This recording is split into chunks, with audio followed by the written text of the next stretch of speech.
Hi, welcome to Preps Plus Podcast, Episode 7. I'm Joshua Hart, sports editor of the Daily News. We're here with Winlock sophomore Gustavo Barragan and our Preps reporter, Jason Lescu. Gustavo, you're fresh off a league title last night. Tell me a little bit about that game and what's that like to capture a second league title in 3 years? It feels great because I was in there to win their first league title because I was in 8th grade. I was just their manager that year. So it feels great winning it with them. Last year, Horst called the last year seniors one of the most impactful groups of the program's history. How much did they kind of relay to you, and how much did you learn from last year's group of seniors that you guys are taking forward to this season? They taught me a lot because I was just a freshman and they were seniors. They've been playing like for 4 years, so they were teaching me a lot of stuff. Mm-hmm. What in specific did you learn from guys like Adair Garibay last year? Obviously, one of the best goal scorers in the area and the program record holder. What did you learn specifically from him that you've taken into your play this season? Yeah, he told me a lot of stuff. He always told me to look for him and I don't know, just work off him so we can both score a lot of goals. From what I heard, he would stop by the game last night.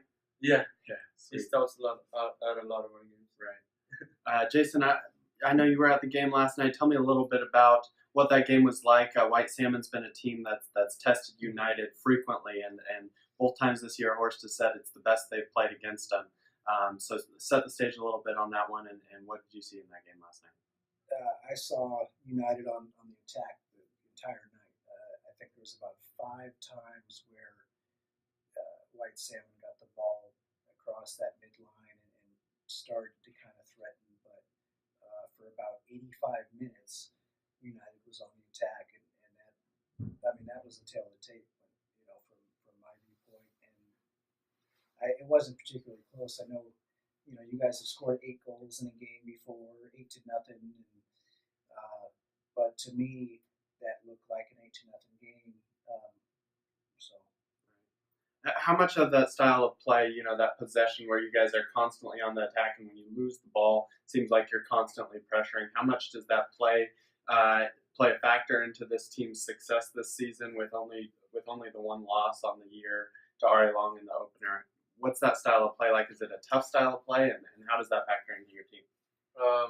I think we're just used to playing that way since last year. We have a lot of sophomores, so lots of them played varsity last year. So we're just used to playing like that, and we're comfortable playing like that. Is it tough to adapt on the grass to that? You see a lot of teams, they might play more possession style when they're on the turf. With a lot of the grass fields you guys play on are not the smoothest surfaces in the world. How tough is it to try to play a possession style game on that? It's tough because we're just used to our field, and our field's not in the best condition. Right. You talk about the youth a little bit there. You guys have a lot of sophomores: Isaac Garibay, Andreas Malionat, but you also have some leadership in the Van Vlecks, and you mentioned your sophomore goalkeeper as well, Alan Contreras. Yeah. How cool is it to see kind of this group that played a lot as freshmen, looking forward into future years here? Well, I think we're gonna do better in the future since we have a lot of young guys playing varsity since freshman year. Right. And better means what? I mean, you guys captured a league title. You're undefeated in league play. Only 1 goal against, only 1 loss this season. Where do you guys go from here? How do you continue to improve? I don't know. I'm just looking to take 1 game at a time and see how we do. You dealt with a injury this season that kept you out of a couple of games, one of those being the White Salmon game. How tough was that to sit on the bench and watch your team play, and how nice is it to be back healthy again? It was tough because I could be out there helping them, and I'm just sitting in the bench just watching. Right. So yeah, it was tough. How do you continue to try to be a leader? You're obviously the leading goal scorer. How do you continue to try to be a leader when you're stuck on the bench like that? I always try to like motivate them, keep pressuring, and keep working hard. Uh, your coach, Horst Malumat, has been impactful as far as soccer goes in this area, particularly in Lewis County right now. I know he's drawn in a lot of support into the Toledo Winlock program. What's it like to see Lewis County, have kind of a team to rally behind and start to see soccer kind of go upward in that area? It feels great because in Lewis County, soccer's not very popular, so I think our coach is making us more popular. Mm-hmm. Do you see that from just kind of the support as far as the community goes? Have you seen kind of a growing number from, let's say, when you were, in 7th and 8th grade versus, now? Oh yeah, I think we're getting a lot more fans now that we're winning more. Mm-hmm. So yeah, that feels awesome. Even Winlock sports as a whole, you see the baseball team doing well. You see the basketball team start improving. Is that something you guys are taking pride in now? Is Winlock athletics for the past few years, hasn't been among the top of the league, but it seems like they're improving. Is that cool to be a part of that? And is, do you guys take pride in finally kind of getting on the winning path? And I think it started really with the United program. Yeah, it feels great that our school is doing better because I know they've been struggling in other sports. Right. How do you guys kind of foster that community? Is there something that's kind of throughout the school that you guys try to kind of, help athletics along, or is it just a wave of athletes right now? How do you feel in that school as far as, improving and taking that next step forward in athletics? I think it's just the way of the athletes, how much work they put in, because I know a lot of them and they put in a lot of work. Right. You got the district tournament coming up. You guys are league champions, so the next few games, won't impact your seeding or anything. So you can look a little bit forward to that. I know you want to focus one game at a time. You have La Center and White Salmon in that league, of course. What do you got to do to capture another district title? You guys played them close last year. It seems like you've taken a step forward and been able to get the wins this year. How do you go out and capture that district title with a target on your back? We just gotta keep the way we're playing and keep winning. What if you had to pick one spot to improve on this team right now? What would that one spot be? What are you guys still one step away from, or what are you guys still working on right now? I think our communication, we can do a little bit better with our communication, so we can pass the ball better. Is that something just from experience, with being such a youthful team that just kind of comes with, each game played you get better at, or is it something you have to really work on in practice, or how do you guys go about doing that? I think each game we get better at it, so each game we improve at it, I think. United, the only team so far to lock up a league title. Them and R.A. Long have locked up playoff spots. Jason, you've watched plenty of soccer so far this season. What's your take on the playoff picture right now? Where do some teams stand? I think there's a few. R.A. Long is obviously as you said, kind of the top dog in the 2A there. I think the divisions are still. It's the seasons for a lot of teams. There's 3 or 4 more games for a lot of teams, and a lot of teams are still in it. I'm not ready to make a pick at all. Right. I think there's still a lot of games left, and then there's a lot that can happen. So. Yeah, you look at Woodland, got a big win over Hawkinson the other night to stay in the playoff hunt. R.A. Long has a playoff spot locked up, but their seeding still to be determined. And then, of course, United has their spot all locked up atop the Trico League and will combine with the Evergreen League once they get into district playoffs. You guys made state last year. Yeah. Is there a goal to get past that first round? And you guys saw what the rest of the state has to offer when they came down to Centralia and won that game 4-0. So how do you get past that next spot? What's the goal this season? I think our goal is to make it past the first round and make it farther than last year, because last year we didn't do too well in state, and we're hoping this year we do better. Do you have to go ahead, Jason? Well, last night I wanted to mention it. So last night Horst said after the win that last year he thought that you guys had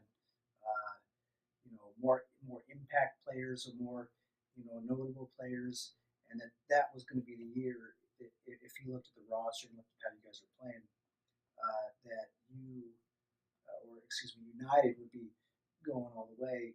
But then after last night, he said, "But this team is way better. The roster's been different, and it's because you guys play. The team is better. The pieces fit better, maybe, or and as you said, you guys communicate really well. What when you look at the difference going into the playoffs after locking up the league, how do you see? What differences do you see in the team at this point from compared to last year?"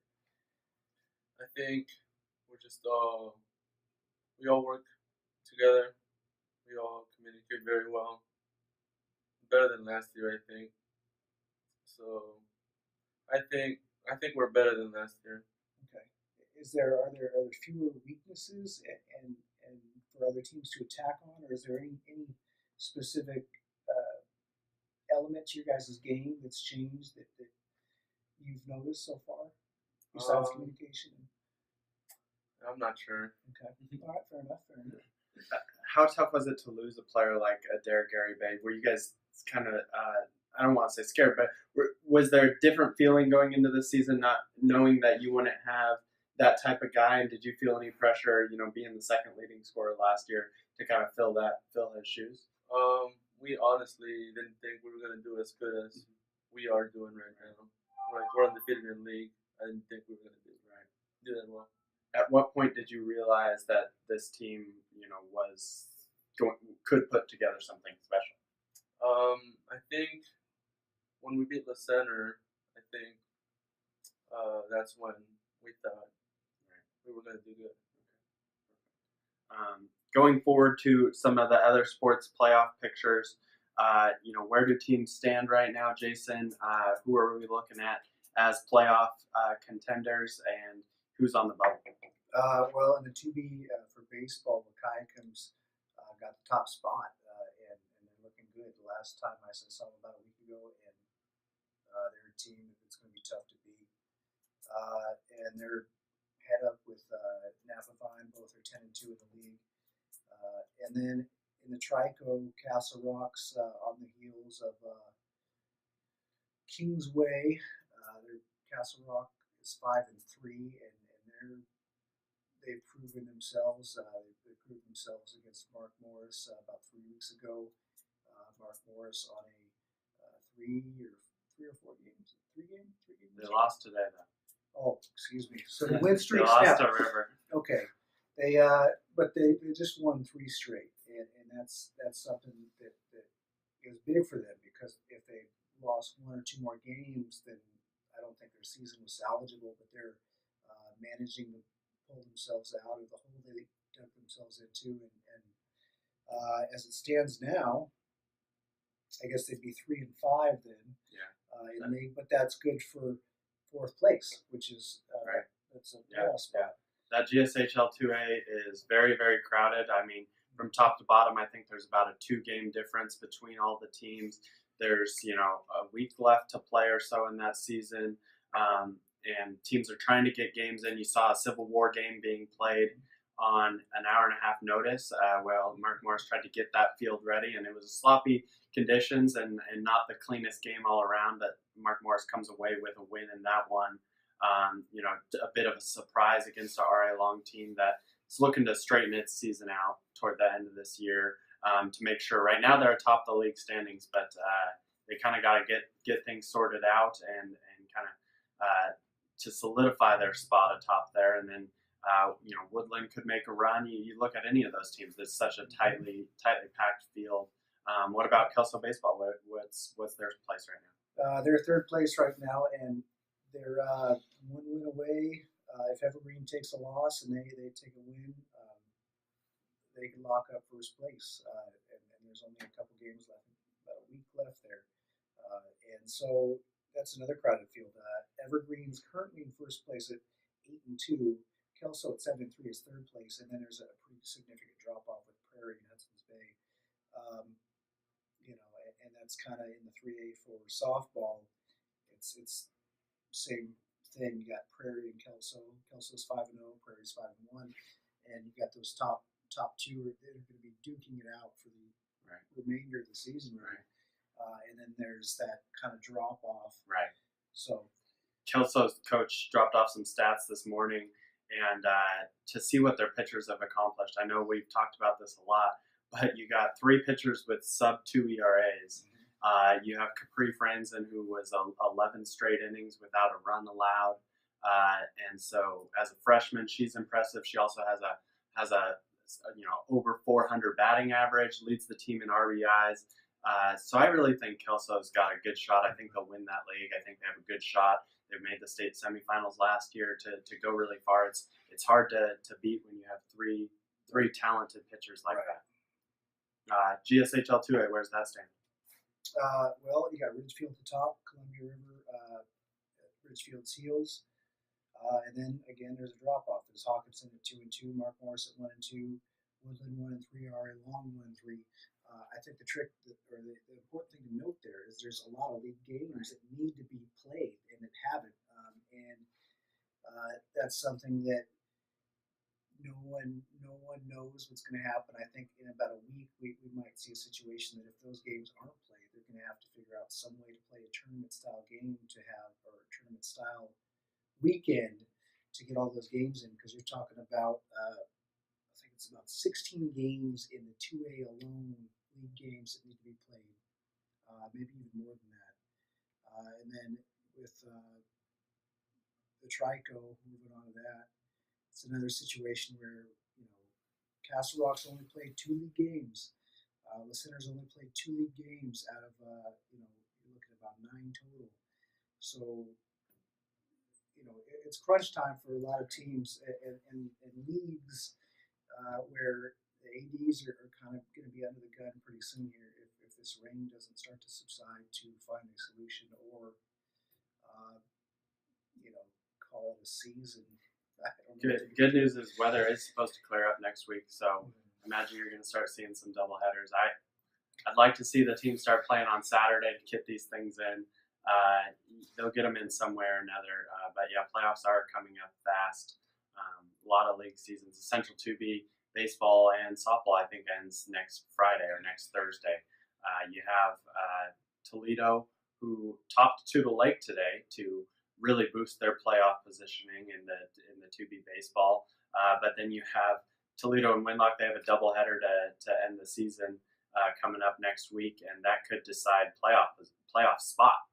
You're talking about the defending champs versus a team that went 0-20 last year, deciding a playoff spot. I want to ask Gustavo here. You think your baseball team gets in there? I think so. Yeah. I believe in them. Right. Awesome. Yeah, it's crazy to see what they've done. They were 0-20 to started the season 3-0, and so quickly erased last season away. It's happened a lot in a few different sports. It seems like you guys got a good cast of coaches over there. Yeah, we have Scott Weiner and Jordan Nealon. Yeah, I think they're pretty good coaches. Right. Yeah. And Rainier softball, they had a game with Dayton canceled today, but they pretty much wrapped up the Lewis and Clark League with their doubleheader win over Klatskanai last week. But yeah, it's going to start getting interesting here. A lot of games left to play within the playoff picture, so we'll see how it breaks down. We'll go to our segment trivia question of the week. Last year's answer was answered by last week's answer was answered by none other than our own reporter Rick McCorkle. 40 years was how long the record stood before Colton Johnson broke that Kelso varsity discus record last week. He's broken it twice in a week's time. He's set all sorts of meet records this season. He won 3 events the other night at a meet. He's having a heck of a season, so it's nice to have him in last week in the midst of that. This week's question is, how many goals did team record holder Adair Garibay score in his career for United? He played there 4 years. How many goals did he score? So that's our question. I want to thank Gustavo for coming down from Winlock this week, Jason for breaking some stuff down, and Sterling Auto Group for sponsoring this week's podcast. That's it for us, and we'll see you next week.